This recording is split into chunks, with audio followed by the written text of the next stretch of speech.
Biology students, we are on week 26, so this is the video recording for those who are in the asynchronous class. What I'd like to do is show you what you're going to do this week. It is a lot of test preparation and taking a unit assessment and practicing for a cumulative review. It's a heavy test week. I hope you're not trying to do it all on Sunday. That's going to be tricky. If you need more time for this week, remember to ask before Sunday night. And my apologies, I do have a cold, so you might hear me sneezing or blowing my nose while I make the video. I want to quickly go through what you got to do next week, and then I'd like to show you just a study strategy and have you continue to work on it after the video. So first, let's preview week 26. Like I said, it's a lot of, you're doing the view video assignment, which is going to help you hopefully study and prepare for this College Board progress check.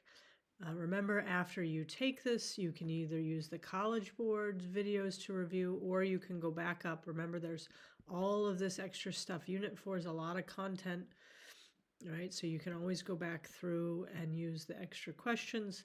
Then you have your unit assessment, which is on the College Board site as well. Don't forget that the College Board does not communicate with me what you're doing, so you need to upload something. That's why these are make a submission. I will edit this right now because so many of you work when I'm not working. I will change this so it's not receive a grade. You just have to submit it to go on. All right, so there's those for finishing. That wraps up Unit 4. And then I have a cumulative review, which I give you some suggestions of how you can review. And then you do have a full practice exam. This will have content from Unit 5 that we don't have yet, but I think it's okay. You'll be able to see, hey, most of what I'm missing is Unit 5, so that's all right. I'm going to learn that. And if there's areas of weakness in Units 1 through 4, then you have plenty of time as we move into Unit 5 to do the review. And sometimes students need a predicted score, so that's also why I put a full practice test there. Make sure you're doing all of this, right? All of the stuff you're doing on the College Board website, you're trying to practice like you're going to play on exam day. On exam day, you will have nothing to help your memory. So you've got to practice like that. You know, you're allowed to do corrections for your tests and your progress checks. So if you make mistakes, I let you explain your mistakes. It breaks my heart every year to see students more worried about their grade than their AP exam. So there's no way for me to make sure that you're not looking up stuff while you're doing this. It's impossible in this online format. So you're the only one who knows whether you're taking it 100% from memory.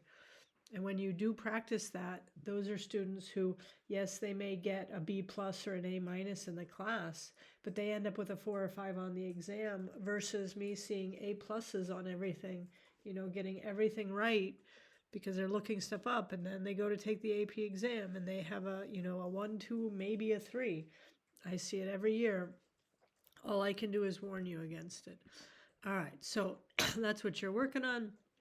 And now I want to kind of go, I put some jokes here of, this one's kind of funny. I told you you weren't coming with us, Nicole. There's Nicole. Mom and Dad are using you as a control group. They want to see if taking kids on vacation makes them happier as adults. Right? Obviously we don't do that, but I put this here to remind you that you have to think about research methods through everything you're doing. And then the other one I found for this week is ego and superego walk into a bar. Bartender says, I'm going to need to see some ID or id, right? Just to remind you of Freud's 3 parts to personality. Okay, so what's this study strategy? I want to show you how you can use your concept maps to try to get your brain firing kind of quickly to see what you remember. All right, and I'm going to preview this with you. I'm going to show you how to do this with theories of emotion, right? I just took from the original concept map of the whole unit, theories of emotion. So there's 1, 2, 3, 4, 5. So see if you can pause the video, and do you remember any of those 5 names? Just the names. What were the names of those 3 or 5 theories of emotion? And then when you're ready to go on, I should say what I want to see when you turn in your notes from this video is that you're doing this practice with the concept map, and then you're going to show that you do it on your own for the other areas. So I'm going to preview theories of emotion, and then you're going to work on social psychology, motivation, and personality on your own. It's just so much content. You got to take some time to review it. So after you write down what you think you remember of theories of emotion, let's check. So you should have, these are the names, right? I have the James Lange, I have the Cannon-Bard, I have the Schachter two-factor theory, I have cognitive appraisal and opponent process. So if you didn't get those written down, maybe you use a different color to write them in now, right? So you can show, okay, this is what I remembered 100% on my own, and this is what I needed your help. And later you're going to use your own notes. And this is obviously harder than taking a multiple choice test. So if you can, recall, this is the difference. Remember, we did recognition of answers and recall. Recall is a cognitively more difficult task. It's harder for our memory than recognizing the right answers. So if you don't remember all of these, don't panic, but it is a really good way to see what you do remember. And whenever you're seeing you're struggling a little bit to try to remember something and then you write it down, you're helping yourself build a stronger memory. Than if you're just saying, hey, I know that.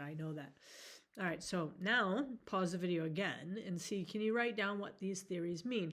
And really, remember, with theories of emotion, we're trying to relate what we feel with the actions of our body, the physiological reactions, and our thoughts and the actual environment around us. So most of these theories have to do with what happens first, right?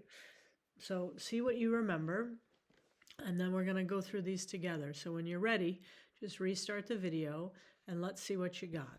All right, so I like pictures with this. It helps me a lot. So I'm going to share these. So James Lange, according to this theory, you are not trembling because you are frightened.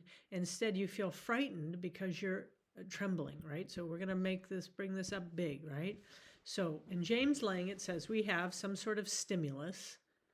We have some sort of physiological reaction, and our emotion is not necessarily because of the stimulus, it's because of that physiological reaction, right? So if you had a stimulus of a dog barking and you didn't have a heart rate increasing, you wouldn't have fear. Right?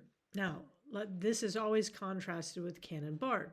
Cannon and Bard is two different people. His theory suggests that the physical and psychological experience of emotion happens simultaneously, and that one doesn't cause the other. So in this one, I got this dog, and I'm trying to make it bigger again, bring it to the front. I got this dog barking, and I see, if you remember sight and sound, all of our external sense organs route through the thalamus, and it's going to happen simultaneously. My heart goes up and I feel afraid at the same time. Right? So Cannon-Bard said these two things happen at exactly the same time. All right, get that one out of the way. Then we have the Schachter two-factor. That is the cognitive theory of emotion, right? So this is cognitive should make you think about thinking. This suggests that our thoughts are responsible for our emotions. So here we have seeing the snake or the dog or whatever. We have our psychological or our increased heart rate, the arousal, but it's not just we could use a sporting event for an example here, right? So I'm about to play in a sporting event and I have an increased heart rate because I'm super excited about that. Well, think about the person who says, my cognitive label is, I label it as excited. Sorry, I'm going to sneeze.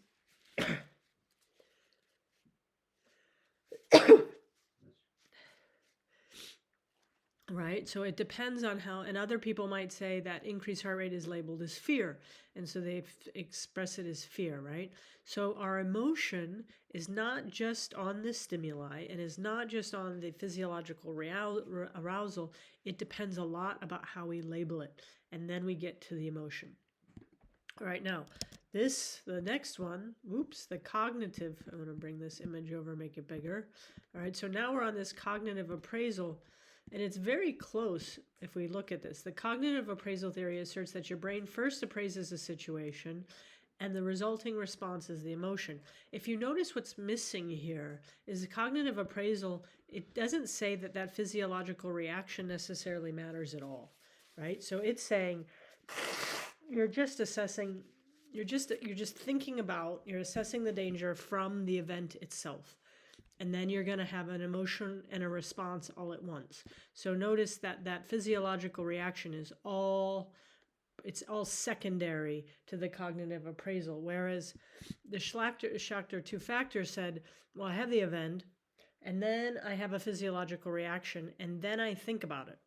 And this one's saying, nope, you think about it and then you have the physiological response. All right, last one. I think this one is very intuitive. Of this one, if you remember, we talked about opponent process with vision. We talked about it with red and green and yellow and blue, and that the cones, they had these opposite responses, right? And if you can link this to what you learned about vision, it's the same idea. The opponent process theory has to do with both emotion and motivational states. There's the guy's name, Solomon. When you experience one motion, the other is temporary inhibited. With repeated stimulus, the initial emotion becomes weaker and the opposing emotion intensifies. That's pretty complicated, but we can make a pretty simple example here. So I am graphing time by sadness being a low value here and happiness being high, and in the middle is kind of like a homeostasis. And I want you to imagine me giving a baby a rattle, right? So the baby has nothing. I hand the baby something at once, right? I could be telling you, you get to, we're done with class, go do whatever you want, right? There's something that I insert in here that causes a happy emotion.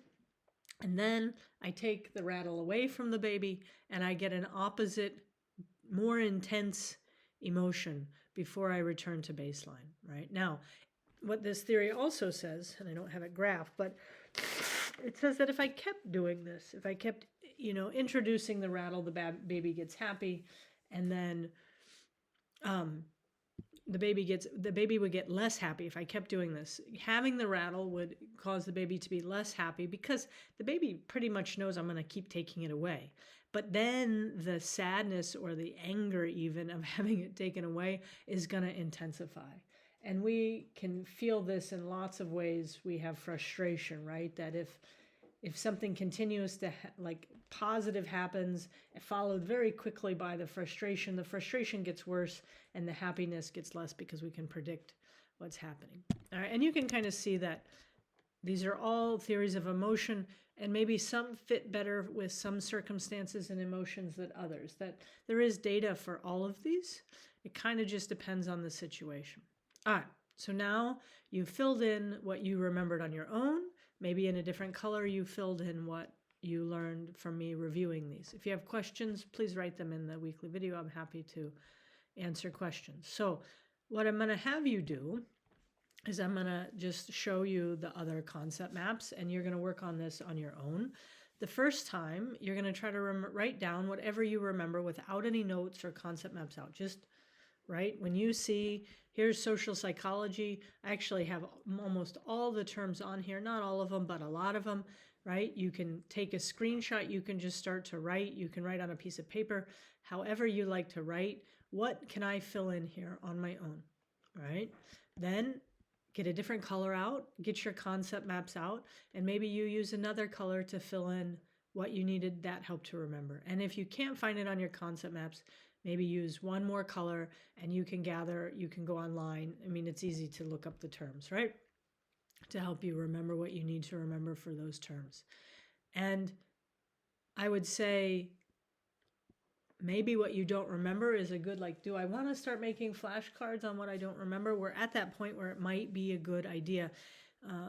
By the end of this week, when you do the cumulative review, if you wrote things down here, like the foot in the door, for example. So I needed to look it up. I didn't remember it. And then I noticed on the cumulative review, I still don't remember it. Then maybe it's a good idea to start writing,